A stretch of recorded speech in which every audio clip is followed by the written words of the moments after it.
रेहान अस्सलाम वालेकुम।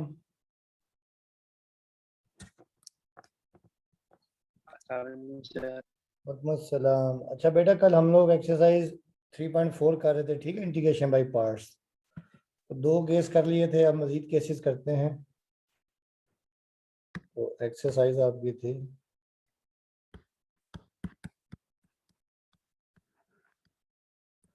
3.4, ठीक है।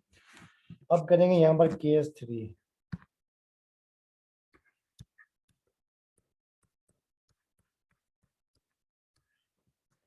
केस 3 ये होगा कि one function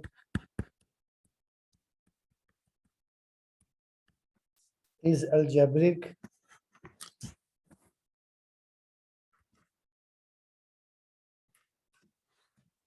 one function is algebraic and other is logarithmic.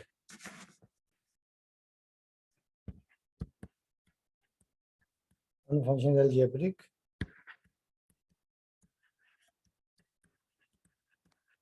and other is logarithmic.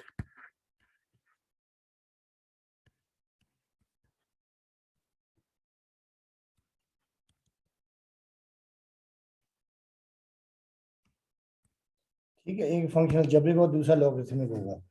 और लॉगरिथम कैसा होगा? नेचुरल लॉग होगा, ठीक है, ये याद रखना, नेचुरल लॉग, जो ln की फॉर्म में होता है, ठीक है। तो अब बेटा देखिए, इसके क्वेश्चंस कौन कौन से हैं, पहले आपको टिक करवा दूं, उसके बाद करते हैं, ठीक है।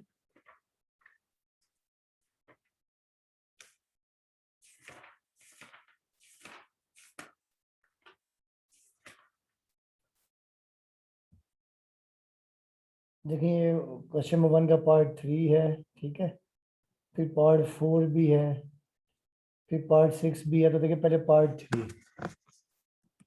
तो पहले हम करते हैं पार्ट 3।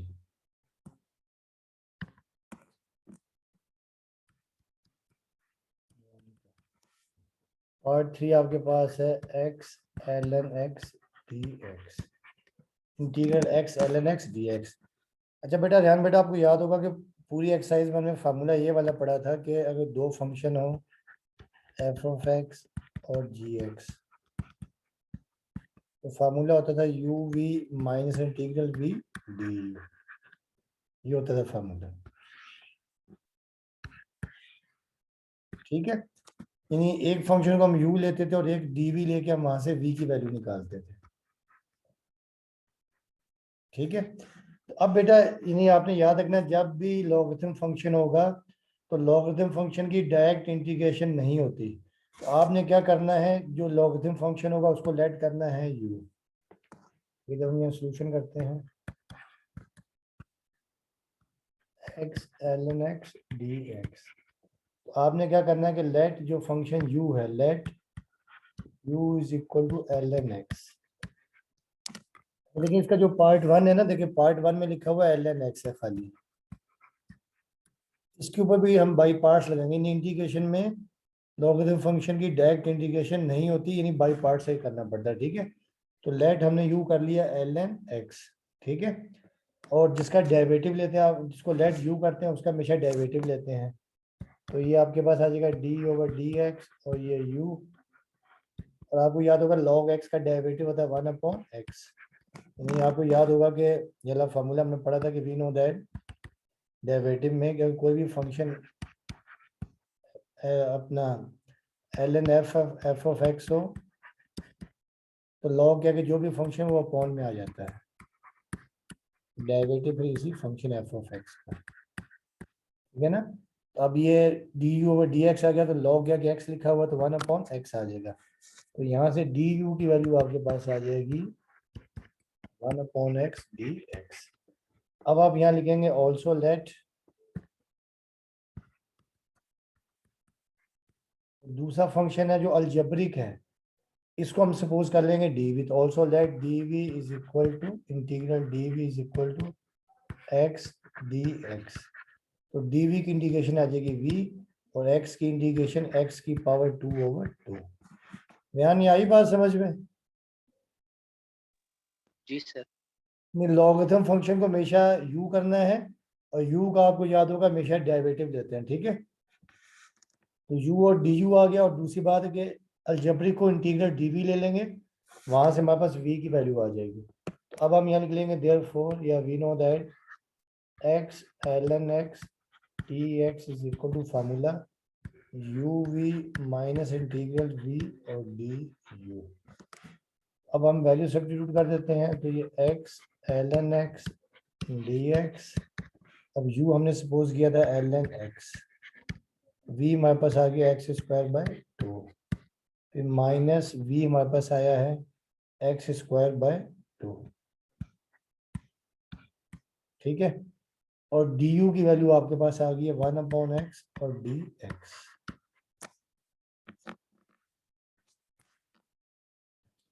अब हम इसको सिंप्लीफाई कर लेते हैं, तो ये x ln x dx, अब ये x स्क्वायर बाय 2 को शुरू में लिख देते हैं, तो ये ln x माइनस, देखेंगे एक x कैंसिल हो जाएगा।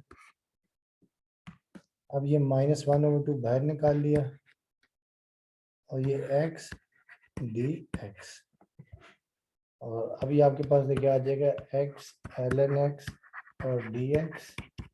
अब ये x square by 2 ln x -1/2, अब x का इंटीग्रेशन हो जाएगा x की पावर 2/2 प्लस c।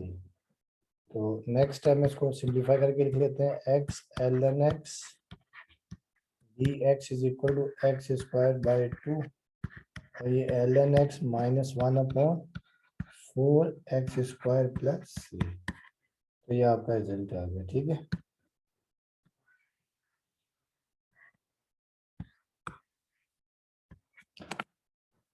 तो ये केस 3 था, ठीक है। अब इसका एक क्वेश्चन मैं आपको और करवा देता हूँ, बाकी तो आसान से ही। एक ये मैं पार्ट ना 19 करवा रहा हूँ, इसमें 2 दफा बाई पार्ट्स लगेगा। तो पार्ट 19 आपके पास है,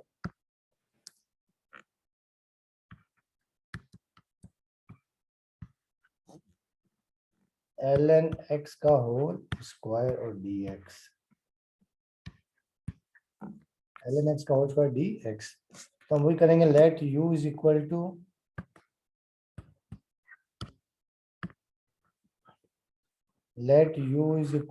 ln x का होल स्क्वायर, इसका डेरिवेटिव ले लेंगे, तो ये du/dx। अब यहाँ लगा देंगे पावर रूल, पहले आ जाएगी पावर, फिर पावर में से एक माइनस, और फिर ln x का डेरिवेटिव 1/। अब यहाँ पे du की वैल्यू आपके पास आ जाएगी सर जी जी। सर इसमें लॉगरिथमिक, ये पूरा लॉगरिथमिक फंक्शन है ना? हाँ, तो अलजेब्रिक समझे, यहाँ पे x की पावर 0 लिख सकते हैं, या dx यानी integral dv is equal to dx ले लेंगे, यहाँ से v आपके पास x आ जाएगा। यहाँ चाहे तो हम सही लिख, है।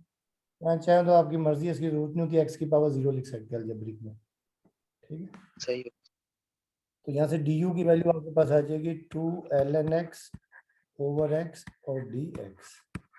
ये कहीं x से x कैंसिल नहीं करते, नहीं, ln x और फंक्शन होता है और x जो है डिफरेंट है, ठीक है। तो ये आपके पास आ गया। अब फिर यहाँ लिख लेंगे also integral dv is equal to dx, integral dx। तो यहाँ से v की वैल्यू हमारे पास आ जाएगी x। अब हम यहाँ लिखेंगे फार्मूला के वी नो दैट के ln x का होल स्क्वायर और ये dx is equal to uv minus integral v du। अब हम यहाँ वैल्यू सब्स्टिट्यूट कर देंगे, देखिए ln x का होल स्क्वायर और dx is equal to u हमने सपोज किया था ln x का होल स्क्वायर, और v हमारे पास आ गया x, फिर माइनस v हमारे पास x है, और du देखिए हमारे पास क्या आया है, du आया 2 ln x ओवर x और dx। लेकिन ये x से x हम कैंसिल कर देते हैं, ठीक है। तो ये हमारे पास आ गया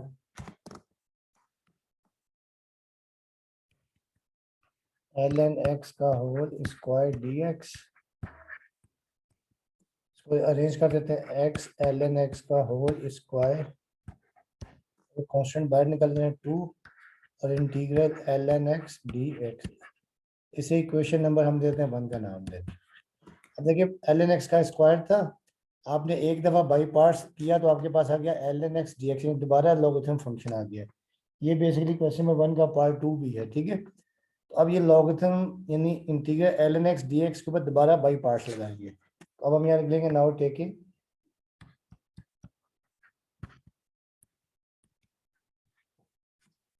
now taking integral ln x और dx, इसमें हम कर लेते हैं let u is equal to ln x। जब u का डेरिवेटिव ले लेंगे तो du over dx, ln x का डेरिवेटिव 1/x और यहाँ से du आपके पास आ जाएगा 1/x dx, और उसके अलावा also integral dv is equal to dx, यहाँ से v की वैल्यू आपके पास आ जाएगी x, ठीक है। अब आपके पास देखिए देयरफॉर ये आ जाएगा, देखिए आपके पास देयरफॉर इंटीग्रल ln x और dx, फार्मूला वही होता है, अगर आप चाहें लिख सकते हैं दोबारा uv माइनस वी du, ठीक है। तो अब यहाँ वैल्यूज पुट कर देंगे, therefore ln x dx,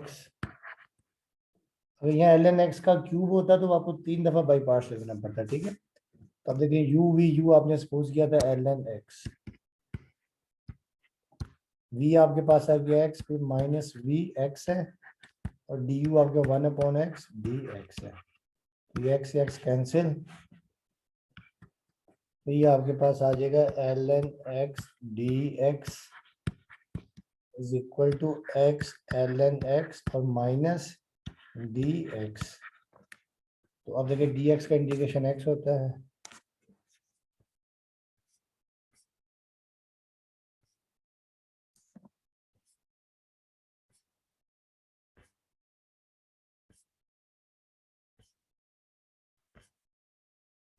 ठीक है।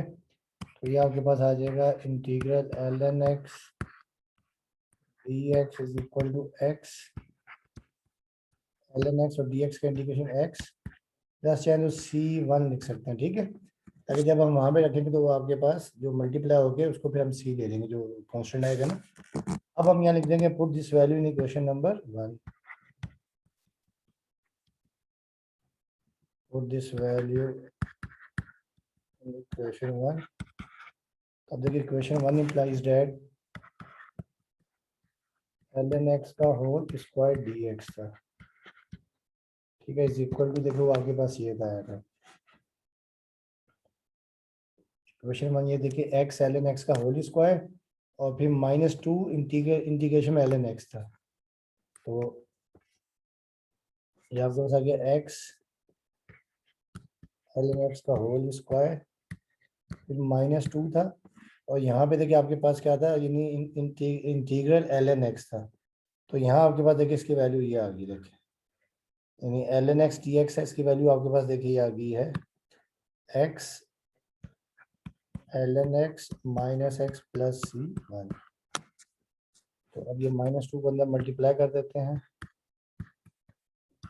ये ln x का whole square dx is equal to x ln x का होल स्क्वायर -2 को मल्टीप्लाई कर दिया तो ये आ जाएगा 2x ln x minus minus plus 2x plus 2c1। तो हम सपोज कर लेते हैं कि लेट 2c1 क्योंकि ये भी कांस्टेंट हम सी कर लेते हैं, ठीक है, यानी 2 भी कांस्टेंट है c1 भी कांस्टेंट, हमने c ले लिया, सर ये -2c1 ही होगा। हाँ -2c1 सो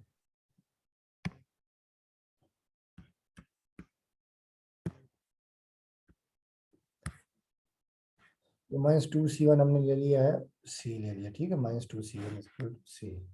तो देखिए ये देयरफॉर आपके पास आ जाएगा ln x का whole square dx is equal to x ln x का whole square -2x ln x plus 2x और प्लस c। तो ये आपका रिजल्ट आ गया, ठीक है। तो बाकी इस केस के कर लीजिएगा, हम केस 4 करते हैं। अच्छा यहाँ एक बात याद रखिएगा, जो मेन इंटीग्रेशन है वो 3.3 और 3.4 ही है। अगर आपको ये अच्छी तरह आ गई तो बाकी फिर इंशाल्लाह इतना मुश्किल नहीं है, ठीक है। तो ये था केस 3। अब हम करते हैं केस 4, ठीक है। केस 4 भी आसान सा ही है।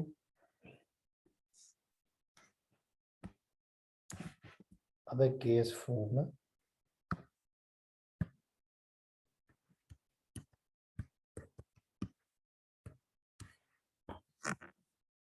केस 4 क्या होगा आपके पास कि वन फंक्शन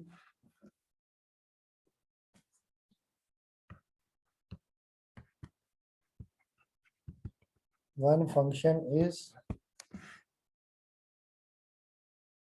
trigonometric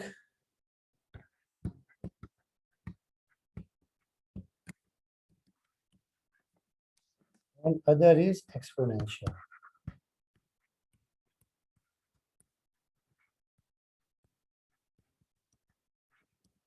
एक क्या होगा, एक्सपोनेंशियल होगा, दूसरा ट्रिग्नोमेट्रिक होगा। इन इस तरह के क्वेश्चन होंगे। देखें जैसे e की पावर x है, साइन x है,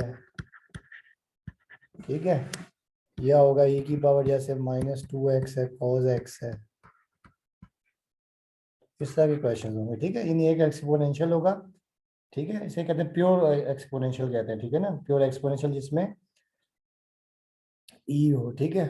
और दूसरा क्या होगा, ट्रिग्नोमेट्रिक होगा, साइन x होगा, cos x होगा। इस तरह के क्वेश्चन होंगे। तो इसके देखिए जैसे क्वेश्चन नंबर 1 का पार्ट सर इसमें इन्वर्स नहीं होगा? नहीं नहीं, बस ट्रिग्नोमेट्रिक होगा, ठीक है। इनवर्स ट्रिग्नोमेट्रिक नहीं होगा, सिंपल ट्रिग्नोमेट्रिक होगा। अच्छा इसका क्वेश्चन नंबर 1 का पार्ट 15 है। उसके बाद क्वेश्चन नंबर 2 का पार्ट अपना 3 है, ठीक है। इसके अलावा आप अल्लाह भला करे और है 2 का पार्ट 7। तो मैं पहले आपको 2 का पार्ट 7 समझा रहा हूँ, ठीक है। वो थोड़ा समझने के लिए इजी भी है और एग्जाम में भी आता है। क्वेश्चन नंबर 2 का पार्ट 7।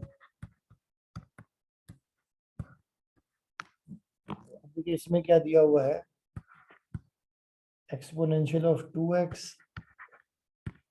और फिर cos 3x और dx ये, ठीक है। एक आपके पास एक्सपोनेंशियल है, दूसरा आपके पास ट्रिग्नोमेट्रिक है, ठीक है।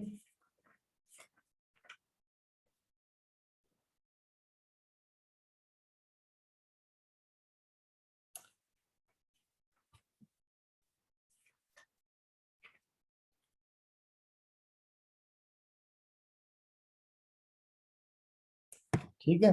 तो अब देखिए इसमें हम करेंगे क्या, देखिए अच्छा इन इन ट्रिग्नोमेट्रिक फंक्शन को हम कहते हैं साइक्लिक ट्रिग्नोमेट्रिक फंक्शन भी कहते हैं ना इंटीग्रेशन में। साइक्लिक का मतलब ये है कि देखिए जब आप इसको इंटीग्रेशन बाय पार्ट्स एक दफा अप्लाई करेंगे ना, तो आपके पास इंटीग्रेशन में आ जाएगा e की पावर 2x sin 3x आ जाएगा। नहीं आप देखेंगे, बहरहाल देखिएगा, आपको मैं फिर बताऊंगा। देखिए इंटीग्रेशन में ये आ जाएगा e की पावर, एक दफा बाई पार्ट्स लगाने के बाद ना e की पावर 2x और आ जाएगा sin 3x। तो इसके बाद दोबारा पाई पार्ट्स लगाते हैं, दोबारा फिर ये आता है e की पावर 2x cos 3x आता है। तो इसको हम किस तरह करेंगे, देखें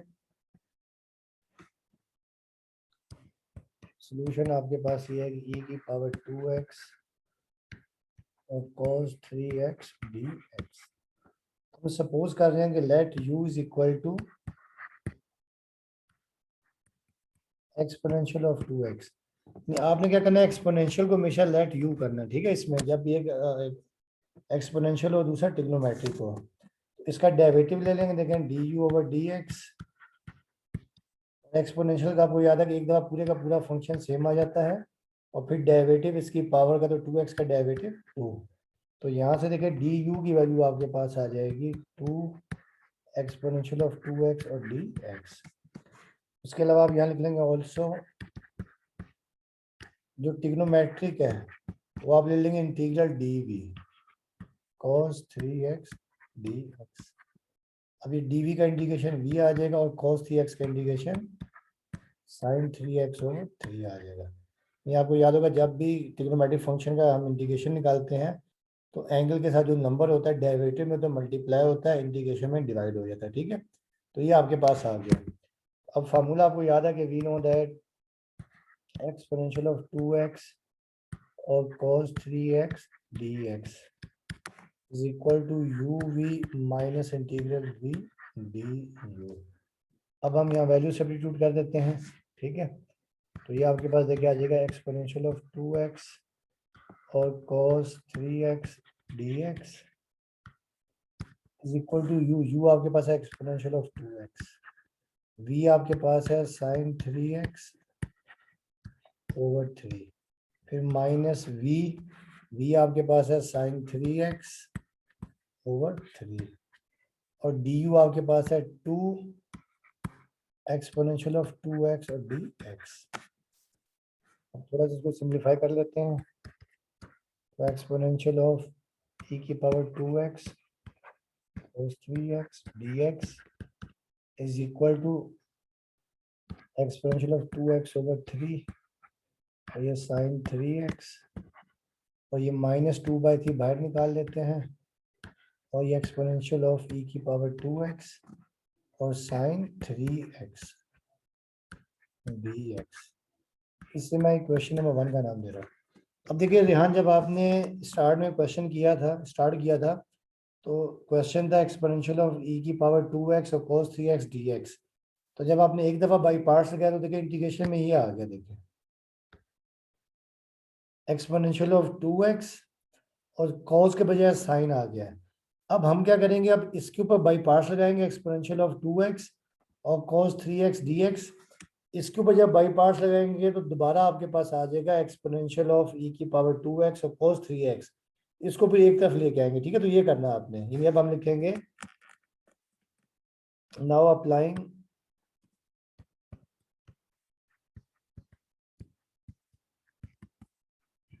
अप्लाइंग बाई पार्ट्स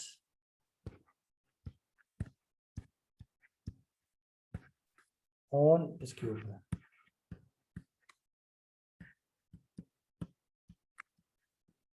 ठीक है, तो इसके ऊपर बाई पार्ट्स लगाएंगे तो वही करेंगे। लेट देखिए यू तो आप वही करेंगे simple, let u is equal to e की पावर 2x और du की वैल्यू वही आ जाएगा 2e की पावर 2x और dx और फिर जो dv है also integral dv is equal to sin 3x dx। तो यहाँ से v आपके पास आ जाएगा माइनस साइन का indication minus cos 3x over 3 angle 3 divide हो जाएगा, ठीक है। अब ये देखिए जब हम वैल्यूज पुट करेंगे, देखें पहले स्टेप में तो देखिए अभी जब आप इसके ऊपर बाई पार्ट्स लगाएंगे एक्सपोनेंशियल ऑफ e की पावर 2x और sin 3x dx फार्मूला होता है uv। तो u तो आपके पास e की पावर 2x है, v आपके पास है माइनस cos 3x ओवर 3 तो फिर माइनस v आपके पास है माइनस cos 3x ओवर 3 और du आपके पास वही है 2e की पावर 2x और dx। सिंप्लीफाई करते हैं, e की power 2x sin 3x dx is equal to minus e की पावर 2x ओवर 3 और फिर देखिए ये माइनस माइनस प्लस और ये 2/3 बाहर आ जाएगा और e की पावर 2x और cos 3x dx। देखिए जब आपने दोबारा बाई पार्ट्स लगाया exponential of 2x sin 3x dx के ऊपर, तो इंटीग्रेशन में दोबारा वही जो क्वेश्चन था वो आ गया दोबारा। देखिए जो क्वेश्चन हमने स्टार्ट किया था ना, देखें जरा एक्सपोनेंशियल ऑफ e की power 2x cos 3x dx, देखिए वो क्वेश्चन आपके पास आ गया। तो अब हम करेंगे ये वैल्यू पुट कर देंगे क्वेश्चन नंबर 1 में। तो यहाँ लिखेंगे पुट दिस वैल्यू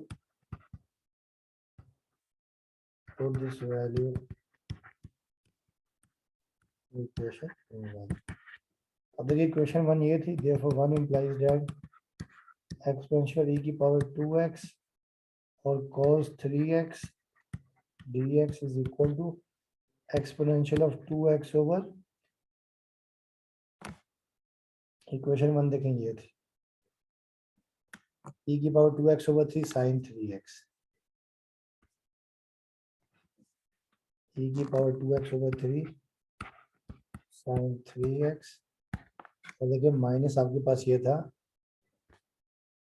-2/3 और पूरा इंटीग्रेशन में एक्सपोनेंशियल ऑफ e की पावर 2x sin 3x था।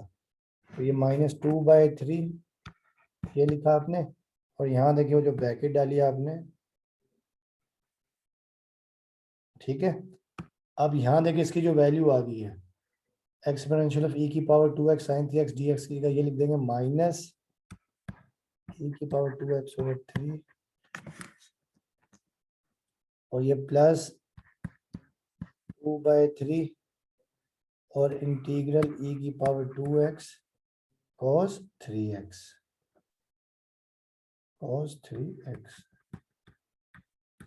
dx। ठीक है, ये वैल्यू आपके पास आ गई। तो अब देखिए इसको जरा सिंप्लीफाई करते हैं। तो ये आपके पास देखिए आ जाएगा एक्सपोनेंशियल ऑफ e की power 2x cos 3x dx is equal to exponential of e की पावर 2x/3 sin 3x। अब -2/3 को इससे मल्टीप्लाई कर देते हैं, हो जाएगा माइनस माइनस प्लस 2/3 9 और एक्सपोनेंशियल ऑफ 2x और फिर देखिए प्लस माइनस -2 और 3 9 और ये आपके पास देखिए एक्सपोनेंशियल ऑफ 2x और cos 3x और dx। अब क्या करेंगे, देखिए जो पूरा फैक्टर राइट पर है -4/9 exponential of 2x cos 3x dx, इसको लेफ्ट पे ले आएंगे। ठीक है, देखें ये रहा लिखा आपने एक्सपोनेंशियल ऑफ 2x और ये cos 3x dx। इसे मैं ला रहा हूँ, देखें ये पूरा प्लस ला के यहाँ पे ये लिख रहा हूँ मैं दूसरे पेन से, देखें ये प्लस 4/9 और एक्सपोनेंशियल ऑफ 2x और cos 3x dx is equal to exponential of 2x/3 sin 3x और प्लस 2/9 एक्सपोनेंशियल ऑफ 2x, यहाँ मैं प्लस c1 कर रहा हूँ। सही है। अच्छा अब देखिए यहाँ से अब ये कॉमन आ रहा है, ये पूरा देखिए कॉमन आ रहा है जो है ना एक्सपोनेंशियल ऑफ e की power 2x cos 3x dx, ये आ जाएगा कॉमन। तो ये हम कॉमन ले लेते हैं। ठीक है, एक्सपोनेंशियल ऑफ e की power 2x cos 3x dx, यहाँ बच जाएगा 1, यहाँ बच जाएगा 4/9। और यार आ रहा है समझ में? जी सर। ये इंपॉर्टेंट क्वेश्चन है। ठीक है, ये लॉन्ग में आ सकता है। तो अब देखिए यहाँ एक्सपोनेंशियल ऑफ 2x/3 ये sin 3x और प्लस 2/9, यानी आपने दो दफा बाई पार्ट्स लगाना। एक दफा cos था तो बाई पार्ट्स लगाने के बाद इंटीग्रेशन में साइन बच गया, दोबारा साइन के ऊपर बाई पार्ट्स लगाया तो cos आ गया है। और जो राइट पे cos है उसको फिर हम लेफ्ट पे ले आएंगे। ठीक है, ताकि जो सेम है एक जैसे कॉमन आ जाएंगे। तो एक्सपोनेंशियल ऑफ 2x और प्लस c1। अब देखिए यहाँ 9 आ जाएगा एलसीएम, तो 9 + 1 9 + 4 13। ठीक है, 13/9 आ जाएगा। तो देखिए ये आपके पास आ गया एक्सपोनेंशियल ऑफ 2x और ये cos 3x dx। यहाँ देखिए 9 आ जाएगा एलसीएम, तो 13/9 आ जाएगा equal to exponential of 2x/3 sin 3x plus 2/9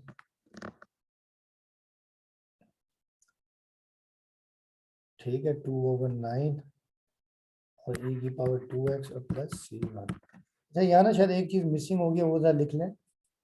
जो यहाँ हमारे पास है ना, देखिए जो v था uv, जो सेकंड बाई पार्ट्स लगाया है, एक मिनट, यहाँ जो सेकंड जो बाई पार्ट्स लगाया ना, कि uv, तो ये uv यहाँ पे मैं ये भूल गया था, ये जो cos 3x है, देखें ये रहा cos 3x।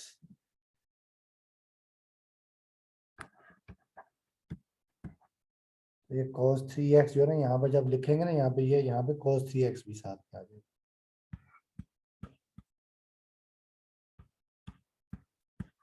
ठीक है, तो जब आप फिर ये मल्टीप्लाई करेंगे देखेंगे 2/9, तो यहाँ पर cos 3x भी आएगा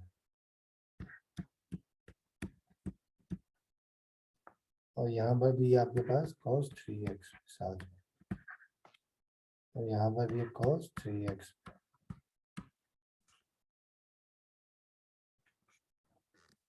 ठीक है, बल्कि यहाँ पे मैं लिख ही देता हूँ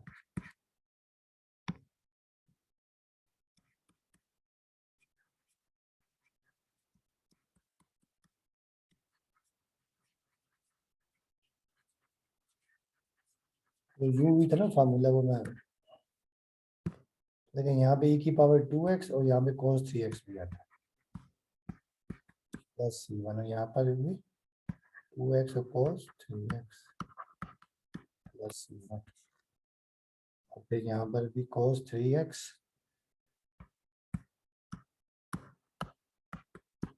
ठीक है ये रहा। चलिए अब देखिए ये 9/13, देखिए यहाँ 9 यहाँ पर हो जाएगा, रिवर्स हो जाएगा तो 9/13 हो जाएगा, ठीक है। अब हम लिख देंगे इसको, देखिए एक्सपोनेंशियल ऑफ e की पावर 2x cos 3x, ये 9/13, और यहाँ से देखें, यहाँ से मैं 9 जो है ना, अपना 9 कॉमन ले रहा हूँ, ठीक है, 1/9 ले रहा हूँ कॉमन। जब 1/9 कॉमन ले लेंगे तो यहाँ देखिए आपके पास बच जाएगा, और साथ में बल्कि एक्सपोनेंशियल भी, e की पावर 2x/9 कॉमन ले रहा हूँ, ठीक है। तो देखिए यहाँ आपके पास बच जाएगा 3 sin 3x, यानी आपने कॉमन क्या लिया, एक्सपोनेंशियल ऑफ 2x, दोनों में कॉमन आ रहा है और साथ में 9 कॉमन आ रहा है, ठीक है। तो ये आपने कॉमन ले लिया है, तो ये कॉमन ले लिया, यहाँ जगह 3 cos 3x, और यहाँ बच जाएगा आपका 2 cos 3x, ये प्लस c1 इन दोनों में से, ठीक है। अब ये 9 से 9 कैंसिल कर देते हैं, तो ये आपके पास रिजल्ट आ जाएगा, देखें सर ये सर यहाँ पे सिंपल sin 3x नहीं होगा? नहीं, मैंने 1/9 कॉमन लिया ना, 1/9 कॉमन लिया, देखे ना। जब ये 9 को दोबारा अगर आप देखें ना, ये देख लें इधर, सुन लें, देखे जैसे ये है ना जो आप कह रहे हैं, ये अपना sin 3x/3 था ना, जैसे ये रहा, मैं 9 जैसे 1/9 कॉमन लिया है, तो जब 1/9 कॉमन ले लेंगे ना, देखिए जैसे ये रहा, तो 1/9 यहाँ बच जाएगा, देखे 3 sin 3x, दोबारा देखिए जब मल्टीप्लाई करेंगे 3 1 3 3 9 आ जाएगा, आई बात समझ में, 3 1 3 3 9, तो 1/3, तो मैंने कॉमन लिया 1/9 लिया बेसिकली, ये जो sin 3x/3 था ना, ताकि यहाँ से नीचे ये 2/9 है ना, तो ताकि ये 9 बाहर आ गया।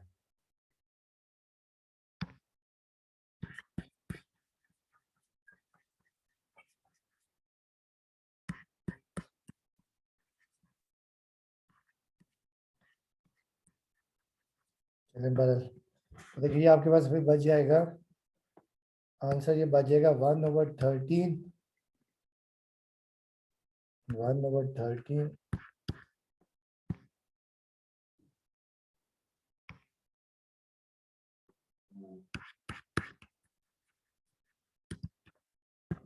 तो ये 1/13 और e की पावर 2x, ठीक है, और ये आपके पास आ जाएगा 3 sin 2x, 3 sin 3x,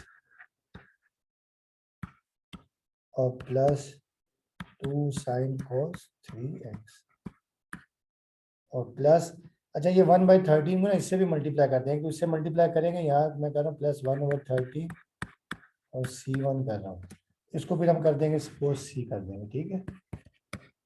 exponential of 2x cos 3x dx is equal to 1/13 exponential of 2x, और ये 3 sin 3x plus 2 cos 3x plus c, तो ये आपका रिजल्ट आ गया, ठीक है, ठीक है यहाँ।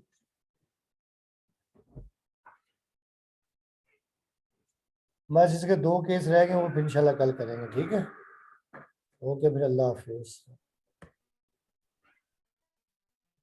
हाँ।